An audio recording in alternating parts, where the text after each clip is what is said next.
Bonsai একটি প্রাচীন চীনা শিল্প। পেনজই থেকে জাপানি বনসাই শব্দটি এসেছে। সে যাই হোক, এখন আমরা সবাই জানি বনসাই কি। তোমাদের মধ্যে অনেকেরই কাছে কম বেশি একটা দুটো বনসাই গাছ আছে। এই কাজটার জন্য কিন্তু অনেকটা ধৈর্য ধরতে হয়, কিন্তু ওই যে কথায় বলে ধৈর্যের ফল মিষ্টি হয়, একদমই তাই। একটা গাছ বনসাইয়ের রূপ নিলে তুমি অবশ্যই সেই রূপে মুগ্ধ হবে।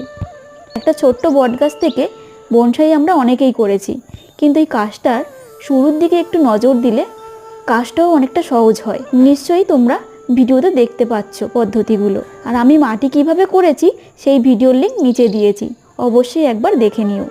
45 দিন পর দেখো সেই ছোট্ট গাছে কত সুন্দর পাতা বার হয়েছে, আর এই দেখো টবের নিচ দিয়ে শিকড় বেরিয়ে এসেছে। এবার দেখাই আমার অন্য একটি বনসাই তৈরি হচ্ছে। যে পর্যন্ত, যদি ভালো লাগে লাইক কমেন্ট শেয়ার অবশ্যই করে দিও। টাটা।